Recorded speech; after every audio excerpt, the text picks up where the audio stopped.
fíjese cómo fue la historia. El Ministerio de Economía resolvió en algún momento, ya hace algunos años, que el archivo que archiva los expedientes de toda la Administración Pública Nacional, de todos los ministerios, bueno, era imposible de manejar por el volumen de información que tenía, enormes edificios en el puerto de la ciudad de Buenos Aires, el papel se pone viejo, se pone amarillo, se lo comen las ratas, etcétera, etcétera. Entonces decidió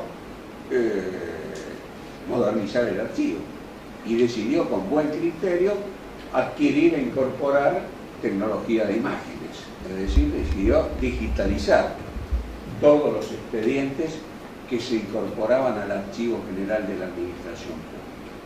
Pero ¿qué pasó? Que una vez que estaba la tecnología funcionando, el centro modelo documental funcionando, se dieron cuenta que de cualquier manera, aunque digitalizaran, no podían destruir el original, el viejo expediente en papel.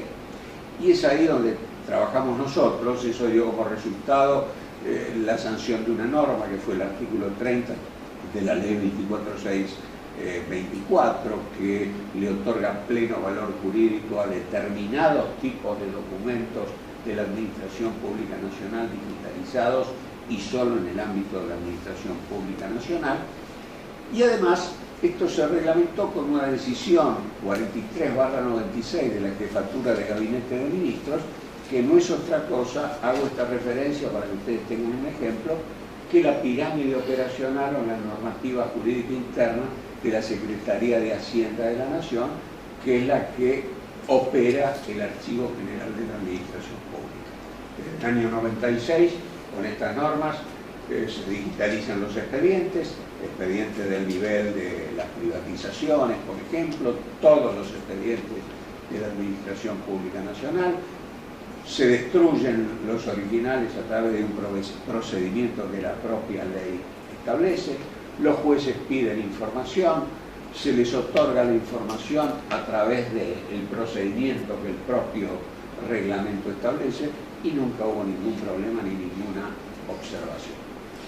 Quiere decir que este concepto es importante. Hace falta la ley, que la tenemos, hace falta tecnología adecuada, que también la tenemos, hace falta la normativa jurídica interna, hace falta resolver jurídicamente la operatoria para que efectivamente podamos fundamentalmente preconstituir la prueba y poder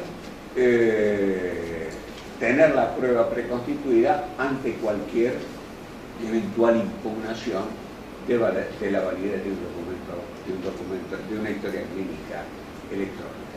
Conclusión de estas ideas: hoy la historia clínica digital no solo es posible, sino es necesaria en la Argentina. Esto también tiene que ver con la responsabilidad de las organizaciones vinculadas a la salud en el manejo de la protección de datos personales, porque piensen ustedes por cuántas manos pasa una historia clínica en papel sin ningún tipo de control, que tiene datos sensibles de las personas y cuyo único responsable es el responsable de esa organización. Hasta el camillero se entera, si quiere, del contenido de una historia clínica tradicional en papel. Esto tiene que ver con optimizar la operatoria de las organizaciones de salud, porque despapelizar hoy es una necesidad de todas las organizaciones, no solo en el ámbito de la salud, pero tiene que ver en este ámbito específico con la optimización de la operatoria de las organizaciones de salud, pero tiene implicancias también en el ámbito de la protección del dato personal. Yo les decía antes que uno de los ámbitos del contenido del derecho informático es esta problemática de la protección de la intimidad y la privacidad en este nuevo marco de impacto de la informática en la sociedad. Y está claro que la problemática de la protección de la intimidad y la privacidad estuvo orientada fundamentalmente a proteger al individuo, es decir, a proteger al individuo en este nuevo marco de impacto de la informática en la sociedad. Un jurista belga Yves Poulet llegó a decir que teníamos que acuñar un moderno concepto del derecho a la intimidad en este nuevo marco de impacto de la informática en la sociedad. Pero lo que a mí me preocupa hoy, en los pocos minutos que me quedan, es no ocuparme de la protección del individuo, sino de razonar sobre qué problemas le plantea a las organizaciones públicas y privadas que manipulan datos de carácter personal, como las empresas de salud, los laboratorios, etcétera, la sanción de la Ley 25326, que es la Ley de Firma Digital. Ustedes fíjense, y rápidamente, en primer lugar, el artículo primero de la Ley 25326 dice que todos los bancos de datos que contengan información personal, ya sea en el ámbito público o privado, están regidos por el contenido de la ley. Primer aspecto. Segundo aspecto, la ley establece una obligación para todas las organizaciones públicas y privadas que manipulan datos de carácter personal de adecuar la operatoria de esos bancos de datos de carácter personal a los requerimientos de la ley. Tercer aspecto importante, la ley establece 4 niveles de responsabilidad de aquellas organizaciones que gestionan bancos de datos de carácter personal. Y esos 4 niveles son, en primer lugar, el nivel de la responsabilidad patrimonial administrativa, es decir, las multas que la Dirección Nacional de Protección de Datos puede aplicar por determinados incumplimientos. Tengan en cuenta que esta responsabilidad patrimonial administrativa es acotada. Yo sé cuál es el monto de la multa y hasta puedo decidir correr el riesgo de que me apliquen la multa. El segundo ámbito es la responsabilidad patrimonial por resarcimiento de daños y perjuicios causados a terceros. Ahí, en este segundo nivel, ya no tengo forma de acotar el riesgo. No conozco cuál va a ser el riesgo, porque dependerá de las características del daño causado, de la persona a la que se cause el daño, de su nivel cultural, económico, es decir, de un montón de circunstancias que van a permitir cuantificar el daño que en definitiva yo voy a tener que resarcir. El tercer ámbito de responsabilidad es la responsabilidad patrimonial que nosotros denominamos en cascada, porque la ley dice que aquella organización que manipula datos de carácter personal tiene responsabilidad solidaria e ilimitada con los cesionarios de esa información. Quiere decir que yo no solo soy responsable por qué hago con la información que tengo almacenada, sino que también soy responsable por qué hace con esa información que yo le cedo el cesionario de esa información. Esto implica controles mutuos, auditorías recíprocas, etcétera, etcétera. Y finalmente, el cuarto nivel de responsabilidad es la responsabilidad penal de los directores y responsables de las organizaciones, en este caso de salud, porque la propia ley 25326 incorpora 3 nuevos tipos penales que aplican penas penales de carácter penal específicas a aquel gestor de un banco de datos de carácter personal que en la gestión viole los principios establecidos en la propia norma. Entonces yo digo, si todos los bancos de datos están regulados por la ley, si la ley establece la obligación de adecuar esos bancos de datos, adecuar la operatoria de esos bancos de datos a los requerimientos de la ley, si la ley establece estos 4 niveles de responsabilidad de las organizaciones y de sus directivos por el manejo de los datos personales, esta es una problemática de riesgo de negocio. O sea, ¿qué implica una problemática de riesgo de negocio?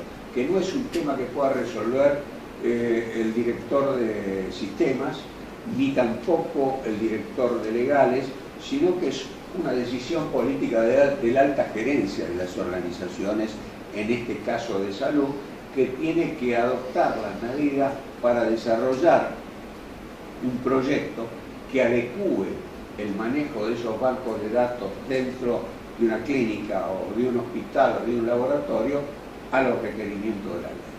Y con esto termino. ¿Qué pasa con la adecuación, con esta necesidad de adecuar? Pasa que la ley lamentablemente no dice adecuar los bancos de datos a los requerimientos de la ley, es inciso primero pintarlos de verde, inciso segundo ponerles una alfombra del mismo color, inciso tercero ponerles cerradura, etcétera, etcétera. La ley no dice. ¿Qué es lo que hay que hacer para adecuar? Surge de dos ámbitos, yo le diría. En primer lugar, el contenido de la ley. Y en segundo lugar, el aprovechar metodologías desarrolladas en países que tuvieron esta problemática mucho antes que nosotros y que nos permiten contar con una metodología que responda a estándares internacionales y que sea adecuadamente probada. Nosotros, por ejemplo, trabajamos con una metodología que desarrolló la SIGREF en Francia. La SIGREF es el club de usuarios de las 100 empresas francesas más importantes, que responde a estándares internacionales, que además fue probada por empresas como France Telecom, Air France, Peugeot, Citroën, etc. O sea que una metodología, si no es probada, es simplemente un conjunto de ideas. Y esta metodología, y ahora te prometo que termino, nos dice que cuando trabajamos en la adecuación de las bases de datos de carácter personal de una organización a los requerimientos de la ley, tenemos que trabajar en 4 ámbitos. El primer ámbito es el de la información, el estudio y la catalogación de qué información se manipula, de dónde viene esa información, en qué soporte se mantiene, durante cuánto tiempo, es decir, todo lo relativo a la información. El segundo tiene que ver con la organización, porque todo proceso de adecuación de las bases de datos de carácter personal a los requerimientos de la ley va a requerir un cierto ingrediente de reingeniería organizacional. Detección de los flujogramas internos de información, por dónde circula la información, si hay políticas de recursos humanos específicas vinculadas a aquellos recursos humanos que van a tener acceso a la información, si hay suscriptos convenios de confidencialidad, es decir, un conjunto de aspectos que tienen que ver con ajustes en la organización de la organización que despapelice, que opere con historia clínica. El tercer ámbito es el ámbito técnico, porque la ley dice que el gestor de un banco de datos de carácter personal está obligado a adoptar las medidas de seguridad técnica que aseguren la confidencialidad de esa información. Pero no dice, en principio, qué es adoptar esas medidas de seguridad técnica. Quiere decir que nos tenemos que remitir bien a la norma ISO internacional, la norma 27002, que es la norma ISO que normatiza los requerimientos de seguridad de la información en el ámbito de los sistemas de información, y además una disposición específica que sancionó la Dirección Nacional de Protección de Datos en cuanto a los 3 niveles de seguridad de acuerdo a las características de la base de datos.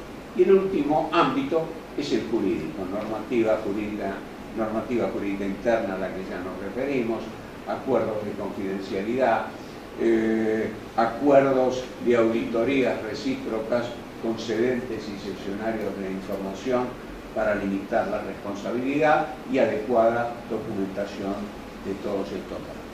Como se imaginan, sobre todo esto hay mucho pensado, hay mucho estudiado, hay mucho escrito y hay mucho sobre lo que queríamos pensar.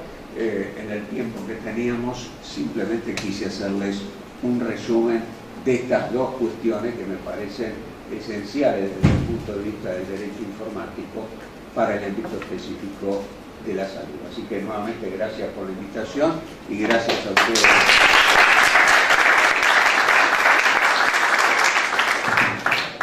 Gracias, Daniel. Primero un comentario y después yo tomo las primeras 2 preguntas.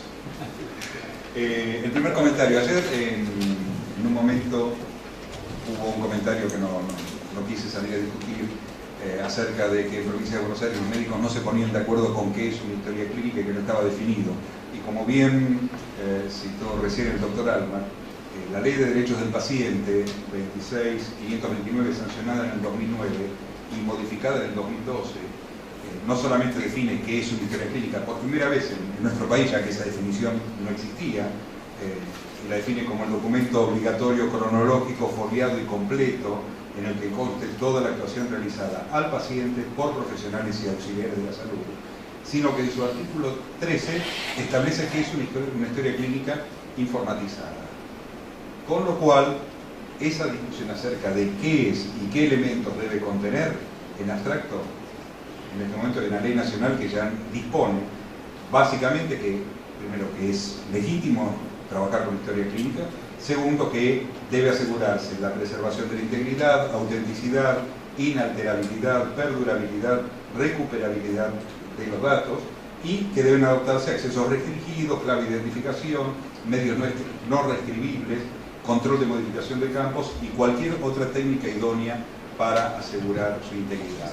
También en esta misma ley lo que se establece es qué documentos deben acompañar a una historia clínica y justamente, como bien indicaba, cuáles son esos documentos que forman parte y que aseguran a darle sustento, le dan credibilidad. Y son los consentimientos informados, donde ayer hubo una pregunta con respecto a si la provincia de Salta le exigía a los pacientes o no. No sé administrativamente cómo se maneja la provincia de Salta, pero ese tema no pasaría por una cuestión de consentimiento informado, sino que entiendo que serían los términos del artículo 4 como de la ley de firma digital como un acto personalísimo, la autorización escrita para que la información esté en la web o esté en un soporte informático y que sea accesible por todos los que integran un equipo o los médicos del hospital o todos aquellos, inclusive administrativos, que tienen que verlo para poder dar una buena atención. Pero lo que decía, forma parte de esta historia clínica, consentimiento informado, hojas de indicaciones médicas, planillas de enfermería, protocolos quirúrgicos, con una serie de elementos. O sea, eso ya está definido. Y ahora, dos preguntas. La primera, nuestra ley se basa en la ley francesa. Cuando hablamos de banco de datos, estamos hablando de bancos de datos. La referencia a la ley de la protección de datos. De datos personales, sí. Estamos hablando de bancos de datos en todos los casos en soporte informático o también podría ser los archivos. No. Hoy la problemática de la protección del dato personal para las empresas de salud en realidad nacen con la sanción de la ley, ¿no? Con la transformación de su historia clínica en una historia clínica digital. Es decir, los bancos de datos a los que se refiere la ley son toda la forma de almacenamiento y manipulación de datos de carácter personal. Por supuesto que la problemática se multiplica con el impacto de la informática. ¿Por qué? Porque se concentran mayores volúmenes de información, porque se recupera más rápida y eficientemente esta información, y además porque la telemática permite que si no hay control y normativas jurídicas internas, esa información fluya y ande, no se sabe por dónde, pero en realidad no se contesta con esto. El banco de datos es el viejo archivo. Me dio gusto hacer la segunda pregunta. La ley de firma digital, en su artículo 11, establece, bajo el título original, lo leo, los documentos electrónicos firmados digitalmente y los reproducidos en formato digital, firmados digitalmente, a partir de originales de primera generación, en cualquier otro soporte, también serán considerados originales y poseen como consecuencia de ello valor probatorio como tales. Yo lamentablemente no pude estar esta mañana, pero en una presentación anterior había escuchado que en el hospital italiano habían tenido 800 casos en estos años de secuestro de historias clínicas, que es algo bastante normal en nuestro país, y que con el documento digital no hubo necesidad de estar secuestrando ningún soporte físico. Sin embargo, por lo que acabas de explicar y por lo que dice la ley, un documento con firma electrónica no tendría ese valor del original. Y no tenemos certificadores, por lo menos en el ámbito de la ciudad de Buenos Aires. No, a ver, esto tiene que quedarles, si no fui claro, tiene que quedarles claro. En realidad, el documento electrónico tiene plena eficacia jurídica y valor probatorio. El problema, por eso yo hablaba de la preconstitución de la prueba, es que si alguien impugna el contenido de esa historia clínica digital, yo, organización de salud, tengo que haber previamente tomado las medidas adecuadas para probar la validez de ese documento. ¿Y qué es preconstituir la prueba? Preconstituir la prueba es tomar medidas desde el ámbito técnico, tomar medidas desde el ámbito cultural, digitalizar, transformar digital lo que era en papel implica un cambio en la cultura de la organización y en eso hay que trabajar, pero además implica soluciones jurídicas concretas. Si no se toman adecuadamente las medidas jurídicas necesarias para preconstituir la prueba, bueno, se puede correr el riesgo existe, pero efectivamente este contenido del artículo 11 que vos te referías es para el documento electrónico y para el documento digital. Inclusive les digo más, la redacción del artículo 11 es una copia de aquel artículo 30 que nosotros habíamos redactado de la ley 24624, que operaba solo para el ámbito de la Administración Pública Nacional, y este artículo 11 lo genera a cualquier organización pública y privada y a cualquier tipo de documento. ¿Hay preguntas? Sí. Sí, bueno, primero gracias por la claridad de los conceptos,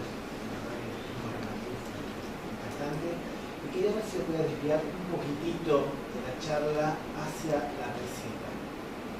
Si algo que dijo aplica o si necesita otro marco. Hoy hay algunos ejemplos de unas soluciones que están en una especie de receta electrónica. Claro, la receta es un problema. En el ámbito de la salud hay, yo diría que hay dos problemas. Primero, la historia clínica digital, y Willy lo sabe claramente, el tema es por dónde empezar. Porque, por ejemplo, digitalizar un archivo de historias clínicas ya es trabajar con historia clínica electrónica. Es una etapa del proyecto de historia clínica electrónica. Pero es una etapa donde, por la que a veces es bueno empezar, porque hay menos operadores comprometidos en la implantación de la transformación de un archivo tradicional en papel en un archivo digital con pleno valor jurídico. Nosotros trabajamos en un proyecto en CEMIC sobre el tema del archivo. CEMIC, ustedes saben que tiene 5 o 7 sedes diferentes, y bueno, la logística necesaria para operar con el archivo de historias clínicas en esos 7 centros es fenomenal. Entonces el primer tema es el del archivo. El segundo es el de la receta. Acá hay una discusión doctrinaria, pero que no termina de resolver el problema, porque yo doctrinariamente puedo dar mi opinión sobre el tema, pero el responsable de una organización de salud, cuando tiene una ley que dice que la receta tiene que ser manuscrita y de puño y letra del titular, bueno, yo, en función de los artículos 3 y 6, al que me refería antes, la ley de firma digital, que dicen, por ejemplo, que cuando alguien exija que un documento sea escrito con determinada grafía o firmado, se considerará cumplido este requisito si se trabajó con documento electrónico y firma digital. Yo defiendo esta postura, pero en realidad no creo, lamentablemente, que ningún responsable de una organización de salud me haga caso y empiece a operar o ninguna obra social empiece a operar con recetas digitales, bueno, porque va a tener el temor de la aplicación de aquella ley. Yo creo que desearlo tiene que ser firma digital, ¿perdón? No electrónica. El aceptarse tiene que ser firma digital, no electrónica. Tampoco coincido con eso. Yo creo que no, por eso yo le digo, porque hay una confusión en ese sentido. Volvemos al artículo primero de la ley de firma digital. Tiene plena eficacia jurídica y probatoria la firma electrónica. Quiere decir que yo estoy autorizado a operar con firma electrónica. Lo único que les digo es tengan cuidado porque hay que preconstituir la prueba antes. Este tema lo discutimos nosotros en una mesa en jefatura de gabinete donde discutimos esto creo que hace más de 10 años. Y vos ya tenías esa postura y yo siempre quedé influenciado por las excepciones, creo que es el artículo 4 de la ley de firma digital que establece actos personalísimos, actos de familia, y aquellos actos que una ley específica esté pidiendo que sea manuscrito. No lo tengo presente en este momento el artículo. No me acuerdo. Bueno, pero que justamente pero yo ya a esta altura me olvido. No, yo también, por eso. Sí, y pasa demasiado tiempo en la discusión. Pero de todas maneras, nosotros estábamos trabajando ya desde ese tiempo en tratar de presentar un proyecto de ley que vean desde el punto de vista de la informatización dos aspectos que creo que son asignaturas pendientes. Uno es la receta y el otro es la virtualización del acto médico. ¿Qué? La virtualización del acto médico, que puede haber una consulta a distancia a través de cualquier medio de comunicación, pero no necesario que el acto médico se constituya con el médico al lado del paciente. Hoy eso es algo superado, pero que para la ley argentina todavía no hay manera con la dificultad que tiene, sabiendo que la telemedicina básicamente lo que resuelve en el mundo entero es la falta de especialistas en las zonas alejadas o de difícil acceso, con lo cual sería realmente una solución. En el tema de la receta, vuelvo a esto, se ha trabajado mucho, es un problema que preocupa demasiado porque yo no me acuerdo el número. Yo he trabajado mucho con la Federación de Farmacéuticos, por ejemplo. Mensualmente se manipulan millones de recetas, lo que implica millones de papeles y lo que implica un costo logístico fenomenal que resolvería la digitalización de la receta. Ahora, hay que trabajar en esto, hay que convencer de que la ley de firma digital supera este concepto y lograr la modificación de la ley. Yo les diría más. Desde el punto de vista de técnica legislativa, mi opinión es que la ley de firma digital, que es posterior a la ley de la receta, ha modificado implícitamente esa disposición de la ley de la receta. O sea, para mí, y yo lo sostengo doctrinariamente, esa norma vinculada a la receta que exige la escritura de puño y letra está derogada. Y está derogada por la ley de firma digital. Ahora, insisto, de cualquier manera me va a ser difícil convencer a los farmacéuticos, a las obras sociales, a los médicos, que me hagan caso, porque el riesgo evidentemente está y los jueces pueden opinar igual o distinto de lo que opino yo. Entonces hay que trabajar en los dos ámbitos. Sí, nos impone una consulta simple, me parece una contradicción. Y el tema de la certificación, el doctor dijo que la ley lo prevé, pero usted manifestó que no hay lugares para certificar. No. A ver si entendí bien. No. El tema es así. Está previsto que las entidades que puedan otorgar los certificados, que no me acuerdo en este momento el nombre exacto, porque licenciantes, entidades certificantes. Yo lo que les decía es que para que la ley considere que una firma es una firma digital que goza de esa presunción del artículo 7, el certificado emitido, yo solicito un certificado de firma digital a una entidad certificante, una vez que me emiten el certificado de firma digital, con ese certificado yo puedo firmar documentos digitalmente. Ahora, para que sea considerada firma digital, esa entidad que me emite el certificado tiene que haber obtenido la licencia de la ONTI. Y yo decía que en el ámbito de la salud no hay ninguna entidad certificante que haya sido licenciada. O sea que hoy en realidad ningún proyecto de historia clínica va a ser digital, todos van a ser electrónicos, y además les agrego algo más, me parece bien. Sí, gracias. Sí. Una cuestión. Me parece que queda bien en claro cuál es la diferencia, como usted decía, entre la carga probatoria, lo que es la firma digital, de la electrónica. Lo que a mí al menos, y esta es mi pregunta, lo que a mí al menos no me termina de quedar claro cuando leo la ley es realmente a qué se le puede llamar firma electrónica. Porque la ley dice que garantice por los medios en cualquier soporte, sea, incluso menciona un disco físico. No está escrito así. Es que fíjese que está bien. No hay ninguna ley anterior a la irrupción de la informática que establezca reglas de cómo debe ser nuestra firma manuscrita. Y usted dice, la ley dice simplemente el documento debe ser firmado. Entonces, algunos firman con el dedo, otros firman con un garabato, otros escriben el nombre, y culturalmente todos le damos a eso el valor de firma. Entonces, no le podemos exigir a la irrupción de la informática que nos complique la vida con todo esto. Firma electrónica, en definitiva, es cualquier medio confiable de identificación electrónica. La palabra confiable es la que hay que... Y en última instancia quedará, en cada caso se analizará si el modo de identificación utilizado ha sido confiable o no.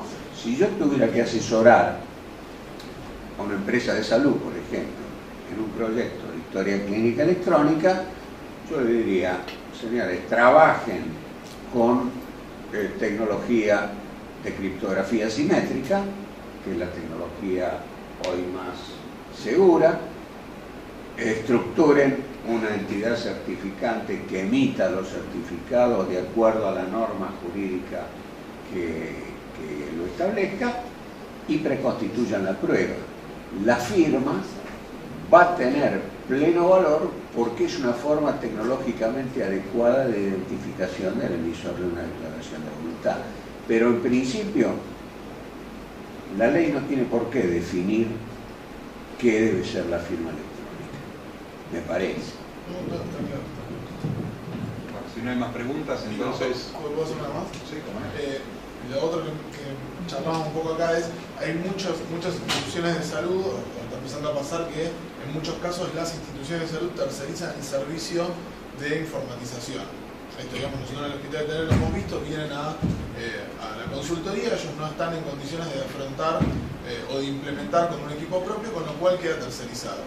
En esa tercerización, obviamente los datos quedan, si bien son del hospital, quedan en custodia de esos terceros, ¿no? Esos contratados. Que muchos de ellos tienen servidores propios acá en Argentina, pero se está dando, como en el resto del mundo, que se tercerizan servidores que están fuera del país, porque digamos, la tecnología hace que eso sea posible, incluso, exacto, en la nube, lo que llaman la nube, incluso con claras ventajas desde lo tecnológico y desde los costos incluso. O sea, si no fuera por esto que alguien podría buscarle la vuelta desde lo legal, que no sé si lo tiene, esa es mi pregunta, claramente son superiores. Ahora, en ningún lado lo dice tan claramente, digamos, el hecho que no se pueda... Mire, le contesto con esto. A mí me preocupó este tema antes de la nube, y por eso cuando hice mi tesis doctoral, hice una tesis que era el contrato de outsourcing del sistema de información como una moderna tipología contractual. Porque esto no es otra cosa que un outsourcing. Entonces, en ese trabajo, yo analizaba la localización, dónde va a operar la prestación del servicio, que es lo que te plantea, en la nube, en otro país. Cada uno de estos temas tiene que tener una solución jurídica diferente. No es que no se pueda hacer, pero es que esa normativa jurídica que nos referíamos, esos acuerdos, tienen que ser de características diferentes. ¿Quién aporta el software?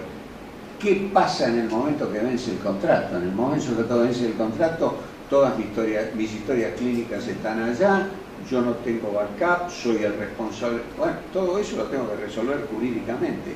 Tecnológicamente está resuelto, pero no alcanza, por eso les digo, hace falta la ley, hace falta tecnología adecuada y hace falta resolver jurídicamente las características particulares de cada operatorio. Y algo más.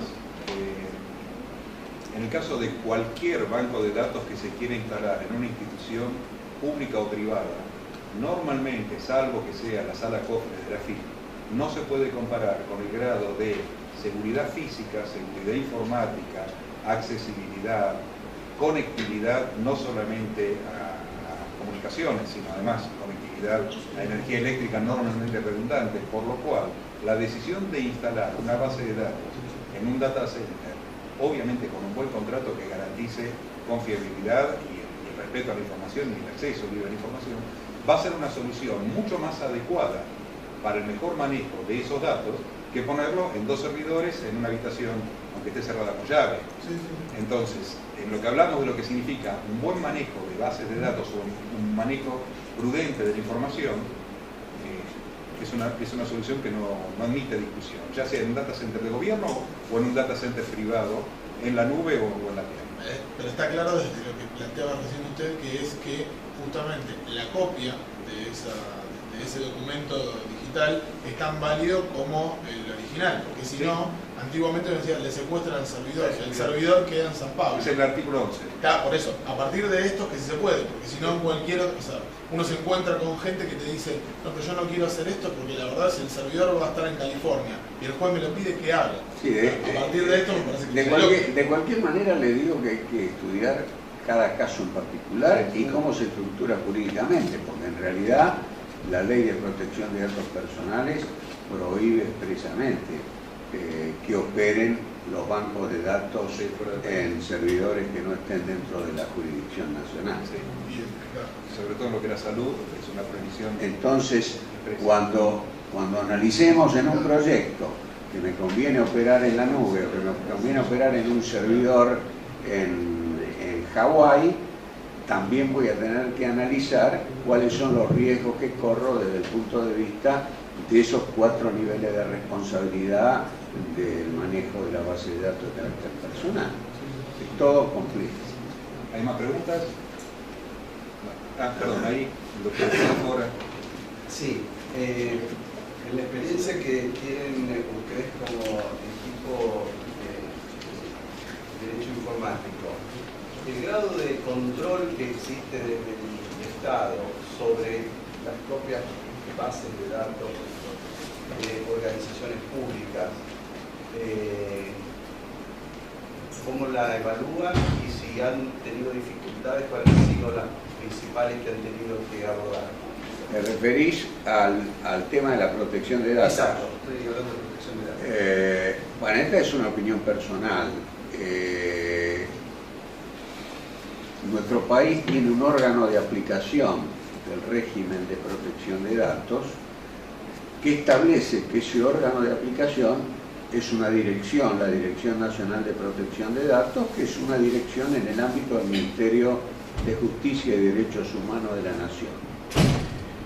Quiere decir que lamentablemente, este es el único elemento de nuestra ley que habría que, en mi opinión, modificar, lamentablemente es un órgano subalterno dentro del ámbito del Poder Ejecutivo Nacional. Quiere decir que tiene por la ley todas las facultades de auditar los bancos de datos de carácter personal en el ámbito público que se nos ocurra, pero yo no sé si todos le van a atender el teléfono. Entonces, este es un problema jerárquico. En Francia, la Comisión Nacional de Informática, Ficheros y Libertades es un órgano independiente de los tres poderes del Estado, está compuesta por miembros del Consejo de Estado, tiene otra jerarquía. Esa es una realidad.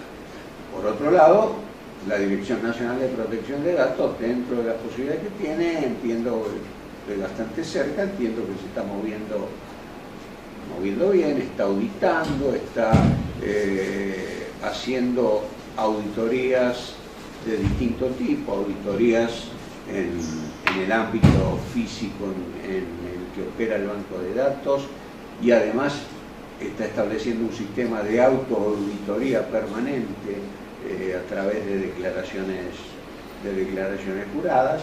Hay algún control, no el que yo quisiera, pero bueno, esto depende. Pero les agrego algo más para terminar con esto. El problema que tienen las organizaciones de salud con la protección del dato personal no es el órgano de control. Es cierto que hay auditorías, es cierto que puede haber sanciones, pero ese no es el gran problema. Por eso yo les referí los 4 niveles de responsabilidad. El gran problema son los daños que se causen a terceros por manipulación inadecuada de esa información y no tomar las medidas adecuadas. Por ejemplo, no registrar un banco de datos personales en el Registro Nacional de Bancos de Datos Personales hace que la ley considere a ese banco de datos un banco de datos ilegal. Bueno, si yo tengo un banco de datos ilegal y le causo un daño a un tercero, obviamente que el riesgo patrimonial y el riesgo penal va a ser mayor para mi organización. No sé si con esto... Sí, no, uno porque la experiencia del sector público, a pesar de estas cuestiones que están contempladas, estos riesgos legales que están contemplados en la ley, no parecieran tener demasiada preocupación, porque no hay una política que uno ve en las organizaciones públicas de capacitación en este sentido, ¿no? Bueno, yo coincido con que debería ser mayor. Digo que hay algo que... Sin embargo, a pesar de esto, y que uno ve en la práctica que hay como una cierta preocupación por el tema de proteger mejor... Bueno, es cierto, y cada vez hay más preocupación porque hay más preocupación en nosotros, en la medida que recibimos todos los días mail vendiéndonos autos, viajes a Europa, seguro de salud, etcétera, empezamos a preocuparnos por la protección de nuestros datos y esto empieza a tomar forma. También es un problema de culturización de la sociedad y de culturización de los gestores. Ningún presidente de una organización de salud supone, porque no es su preocupación diaria, que tiene hasta un riesgo penal por el manejo de esa información. Algún día se va a encontrar con el problema. Se trata de evitar que ese día se encuentre con el problema, de minimizar el riesgo. Si no hay más preguntas, Daniel, muchas gracias.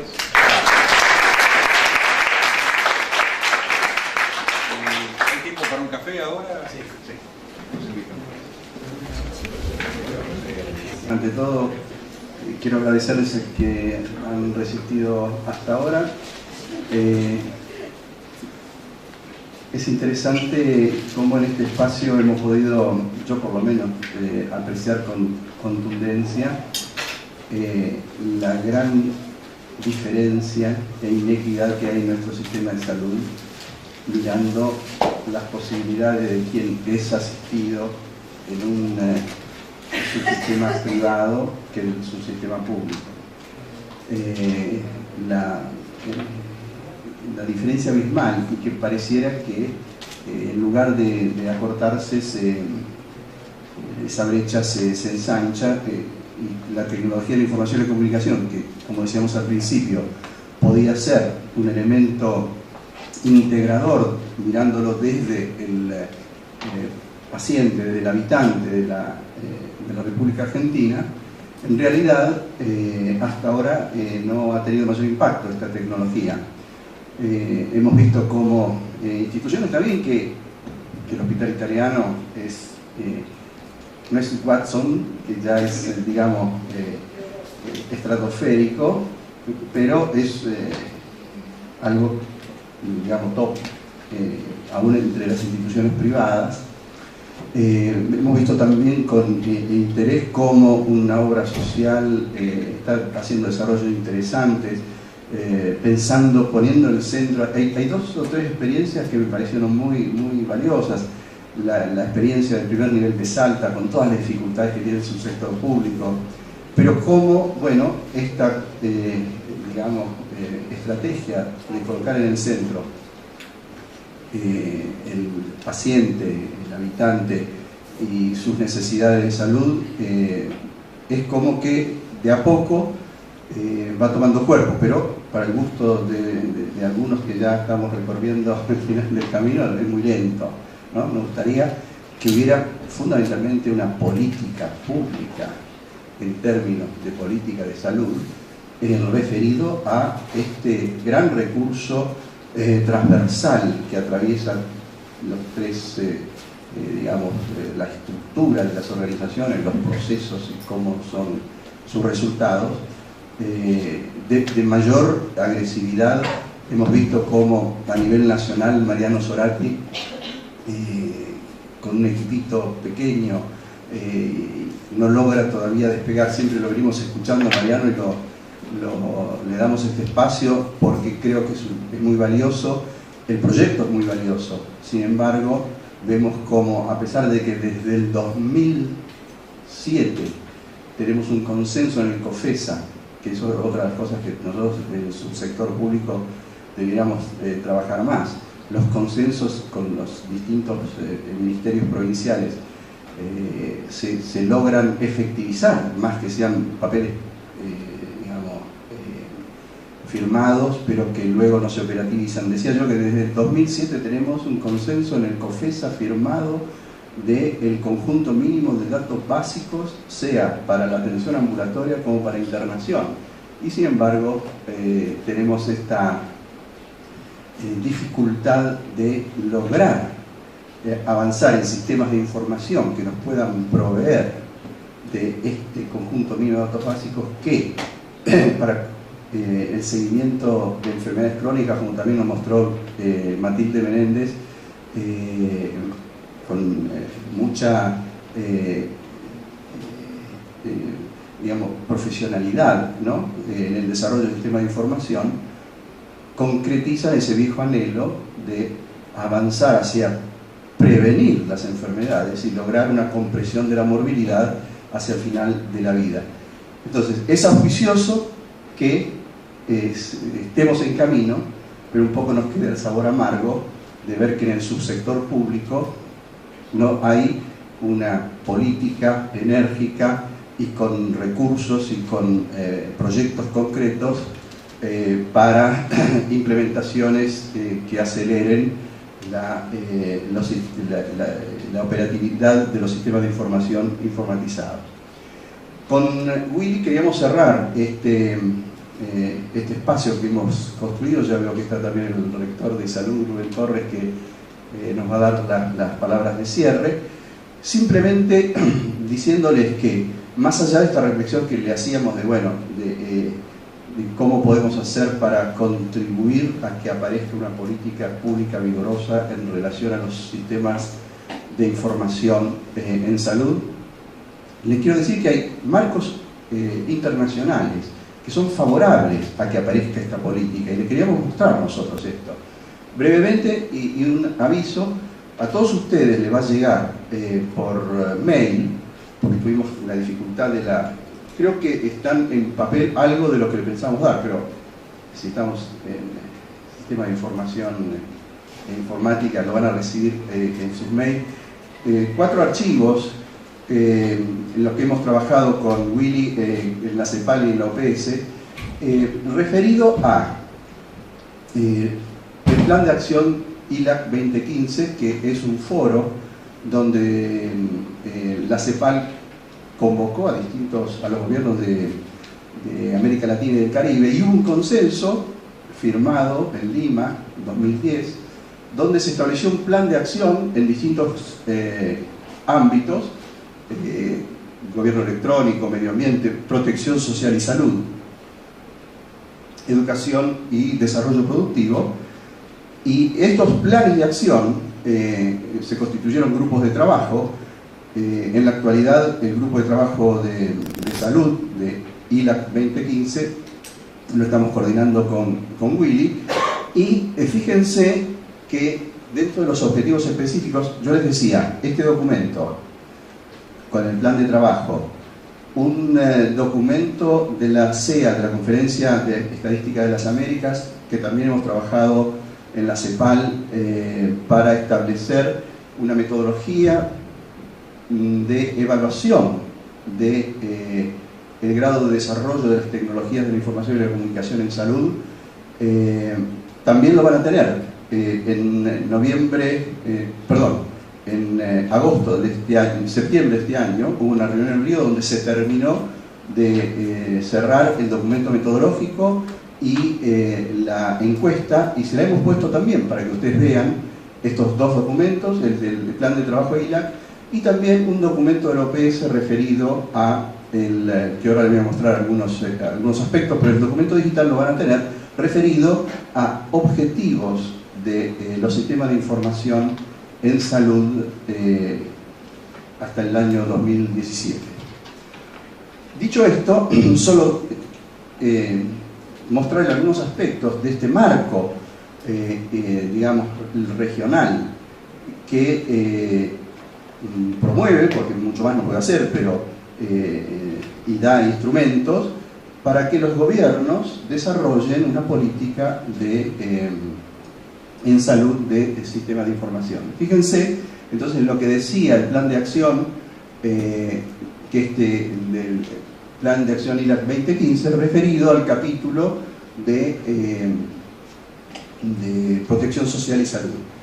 Entonces, proveer la gestión integral e integrada de la salud con base en las tecnologías de la información y las comunicaciones, con énfasis en la conectividad de banda ancha en el 100% de los hospitales y centros de salud públicos, y avanzar en la interoperabilidad y la telesalud, prestando especial atención a la historia clínica única y electrónica y los sistemas de gestión. De hecho, inclusive, bueno, nosotros habíamos pensado que, y bueno, no se pudo concretar, que en este encuentro hubiera algún aporte de la gente que en el gobierno está trabajando sobre una Argentina conectada, sobre este objetivo de banda ancha para el 100% de los hospitales. Y ayer, cuando yo escuché al director de informática del Ministerio de Salud de la provincia decir que se estaba contratando a Telefónica, y yo digo, este es nuestro país, la fragmentación y la desconexión. Están pensando en una contratación cuando hay un plan nacional de precisamente avanzar hacia alcanzar la meta que plantea este objetivo. Esta es nuestra Argentina, ¿no?, que duele. Entonces, la otra cosa es desarrollar la interoperabilidad para la cooperación epidemiológica regional, fortaleciendo el uso de las tecnologías de la información y comunicación para una mayor coordinación de los procesos de toma de decisiones entre diversos sistemas de salud.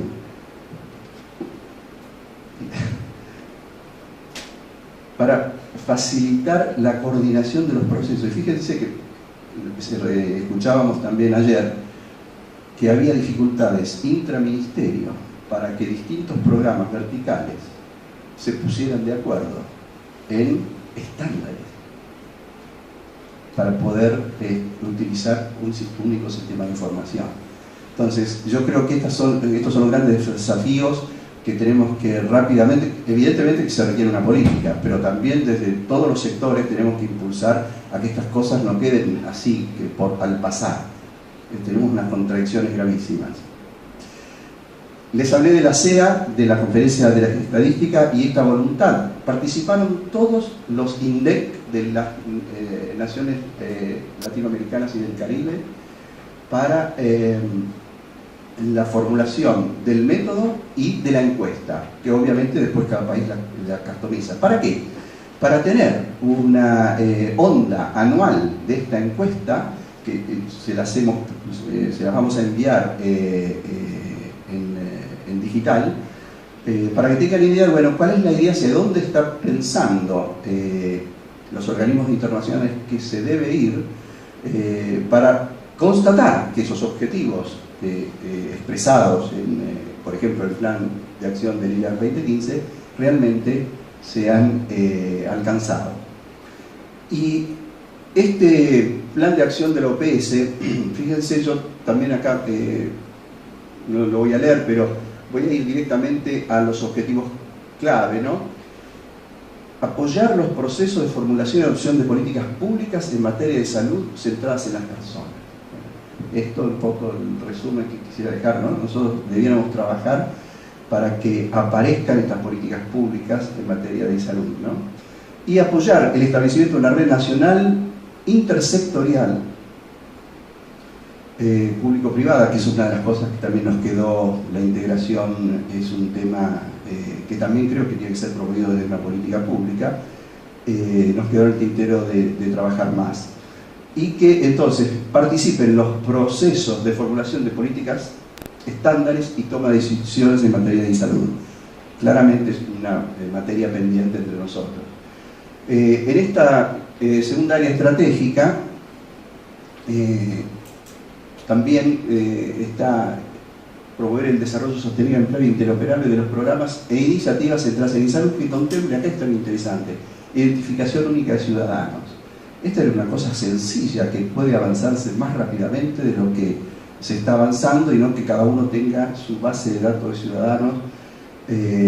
Y ayer hubo una pregunta de una persona, aunque no la veo hoy, que me pareció muy razonable, ¿no?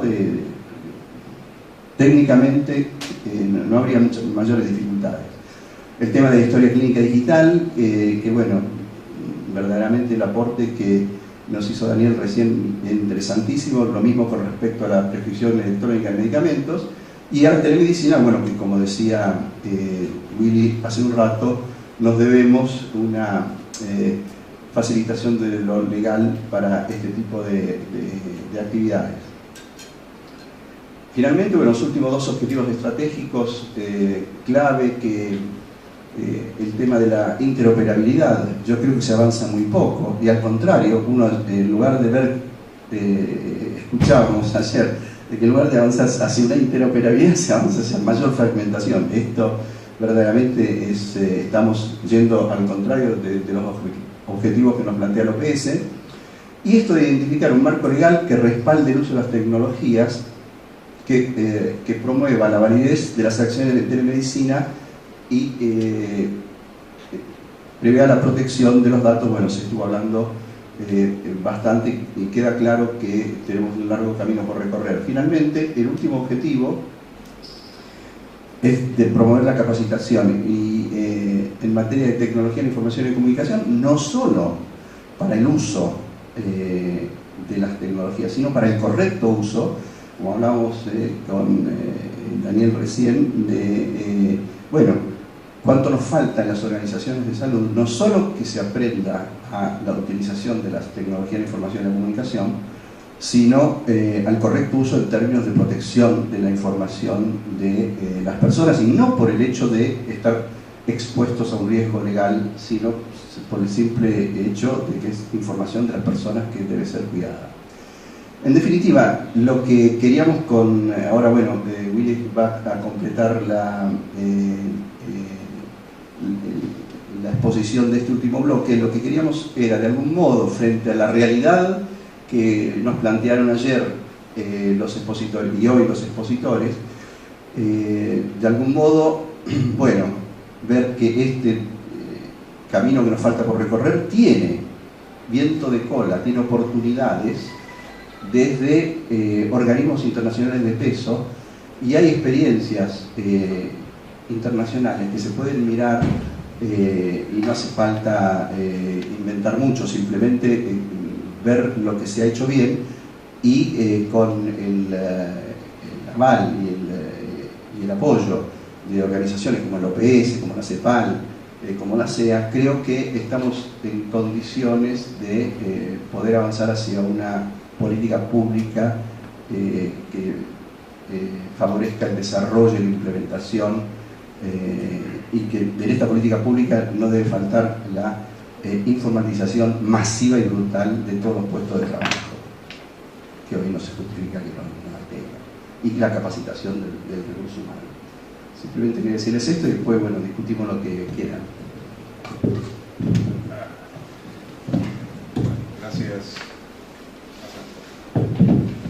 Gracias, Santiago. A mí me tocó en esta mesa tener el doble rol del presentador, moderador y además ser quien habla, entonces no presentamos a nadie.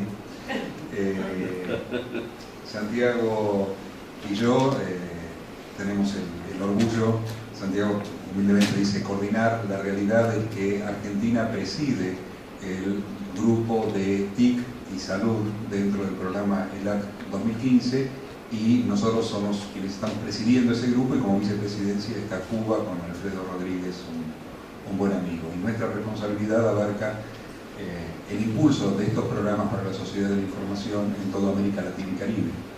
Dentro de eso, como bien marcó recién Santiago, hay una dificultad que estamos viendo en toda nuestra área de acción, que es la falta de una política de telemedicina o cibersalud o telesalud, o como lo querramos llamar, prácticamente en todo el mundo. O sea, telemedicina como la tecnología aplicada al ámbito de la salud tiene tres áreas fundamentales. La primera, que tiene que ver con las consultas médicas a distancia y quizás la que tiene más visibilidad. La segunda, que tiene que ver con la educación médica para el mundo médico y no médico, y en lo cual también se ve, gracias a Dios, bastante. Y la tercera, que tiene que ver con la administración, y ahí es donde empieza a jugar el tema de historia clínica electrónica. El problema es un problema